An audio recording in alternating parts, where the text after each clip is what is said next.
Hello. So this is 21 remote learning tips for parents helping at home. There was originally 22, but one of them I particularly didn't like, so I'm going to stick with 21. So in short, remote learning occurs when teachers and students move a normally in-person class to a temporary online space. Remote learning is a kind of e-learning or online learning, but isn't online learning because it is not learning that is designed for purely digital space, whereas e-learning is. So what kind of remote learning tips for parents can help? So 21 remote learning tips for parents. We're going to start off with bare minimum. These are intended to be a set of basic tips that are true for most remote learning situations. So 1, set and keep a schedule. So I've done this for Clara, my daughter, where I've come up with a schedule for what we do when we're at home. The closer this is to a school schedule, the easier it will be likely to be on everyone. So with Clara's school, they actually set home for when she has Zoom meetings, a schedule where they want her to do on 2 days of the week. I made a similar schedule for the other days of the week, included even with PE, or what at her school they call movement breaks. So obviously you can and should revise whatever you come up with at first to fit your circumstances at home. But once you've got something that works, stick to it. And this almost certainly means to use some sort of timer, or at least clarify how much time is being spent on what. 2, make sure they have any materials necessary to complete all assignments. So whether it's paper, pencil, a stable Wi-Fi connection, login information, all accounts, a PDF reader, or note-taking apps, anything they need, make sure they have it at the start. 3, provide an environment conductive to learning. This isn't always easy. If they're too isolated, it's difficult to check in with them. If they're at the kitchen table, depending on the child or their environment, they may be too distracted. This isn't even more challenging when everyone is home and the house is full. And sometimes if there's no noise at all, they might not feel like they're in the classroom. So what I do is when it's me and Clara, she gets distracted a little bit easily. But if there's no noise at all, it's even worse. So I usually put in some sort of background noise, which can help. Soft music, or one of my shows that's not going to interest her, but it helps. So 4, create a daily plan. Creating a daily plan isn't just a matter of scheduling. A daily plan looks at the schedule and then identifies to-do items for that day and combines the two for a specific plan for that specific day. 5, don't teach, help them understand. Helping students understand is one of the more obvious remote learning tips for parents. This could be a topic for an entire book because of how this happens is complicated and varies greatly from student to student, and grade level to grade level, and content area to content area. So imagine the parent of a second grade student, like Clara, she's 2nd grade, helping them complete an essay on their favorite cookie, versus the parent of a high schooler or senior helping them with a calculus problem, or an analysis of Shakespearean versus Petrarchan meter. The former is a matter of sitting with your child, while the latter is going to likely require that you learn along your child. Even with the 2nd graders and other things are being taught nowadays that they're being taught differently than how I was brought up. So learning how the teacher is teaching them so that you can stay on track with the teacher and not confuse the child even more. 6, make sure all your work is completed, and any work that remains incomplete is incomplete for a good reason that has a time-bound, actionable next step. 7, help them check messages and communicate with their school. So Clara's school uses a website called Seesaw, so I can use that to check what the school has uploaded for her for things to do. She can message her teacher, things like that. She can write comments. They do have Zoom meetings as well. So keep in mind that, and then finally 8, keep in mind that it's about the child, not the work. This can be difficult for some parents to keep in mind when there is so much pressure on everyone to complete the work. And further, this is obviously a parenting philosophy for some families. It very well may be a matter of discipline to do what you're told and do well in school. If that's true, this tip may not be useful. But if you believe that assignments should serve the child rather than the child serve the assignments, or that this is at least partly true, then don't overemphasize getting everything done over the well-being, not to mention creative genius and curiosity of your child. 9, learn to identify barriers. There is something teachers have to learn early on in their career, how to pinpoint exactly what's going on and what's going wrong, not unlike an automotive mechanic or NASA engineer. Diagnostic teaching is one approach that can help here, but the big idea is to identify precisely why your child might be struggling. Is it focus, motivation, too much or too little structure? Do they need a hug or finger wagging or for you to sit with them? And if it's a knowledge deficient, exactly what do they not understand? When students say, I don't get it, the first step is to identify exactly what it is, and this isn't always easy. Most students don't know what they don't know. That's why you and an internet full of resources are there to help them, making this an exceptional, powerful remote learning tip for parents.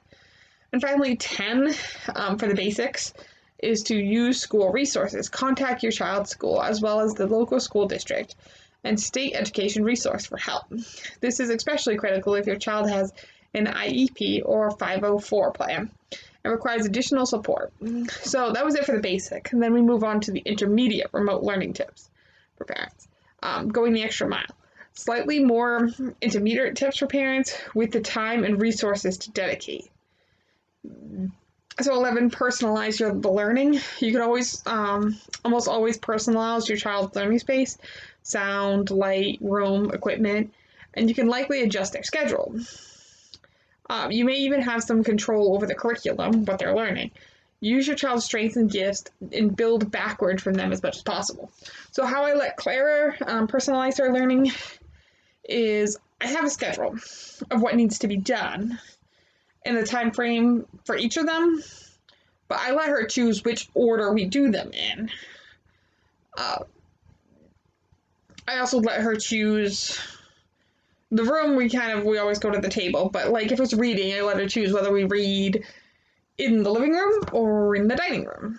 So that kind of thing can actually help personalize their learning a bit and give the child a little bit more control, and actually promote an easier learning environment at home. Because there's a big difference between at home and at school, and whatever can make the transition easier. So 12, encourage a growth mindset. This isn't about what to learn or how to learn, but rather how to think about what they're learning. So I'll do this just by asking Clara questions during the day. Like we did get done work, I'll ask her a question and encourage her to think it through. 13, use the right resources. So there's a lot of resources out there. Some of them are good, some of them are bad. For a while, I was using education.com and getting some papers from that. I ended up spending money to do that. It was like $8 a month, but I could download and print off as much materials as I wanted. And then 14, organize their learning environment or help them organize. So Clara has a filing thing that will say homework, done homework.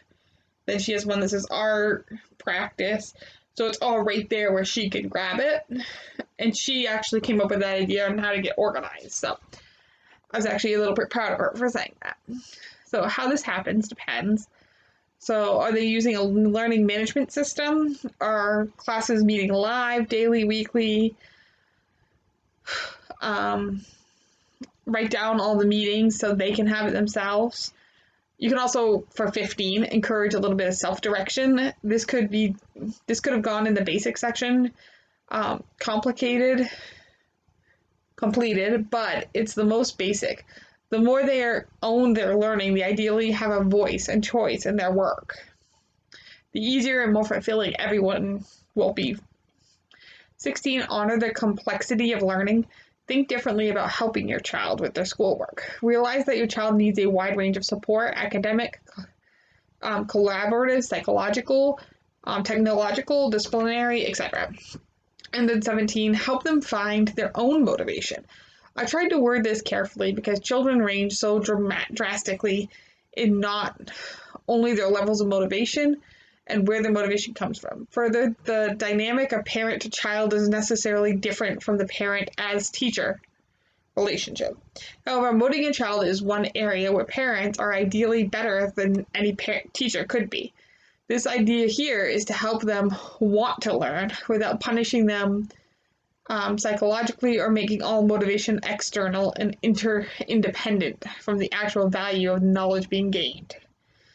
So, for Clara, as far as that goes, what I've done as far as keeping their motivation is give extra science experiments so that they're learning, or art, and then incorporate something into it. Like, she really enjoyed origami, so learning a little bit about the history of origami while doing origami seemed to have helped. Or animals. She loves animals.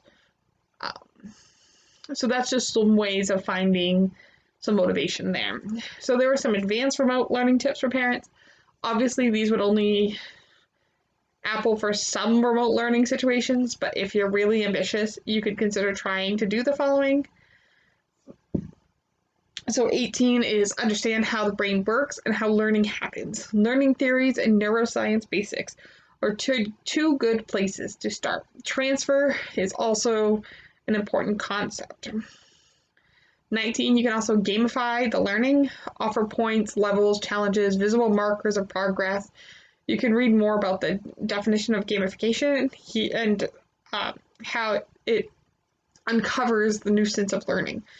So I've seen a lot of this with the work that they send home, is they make different games.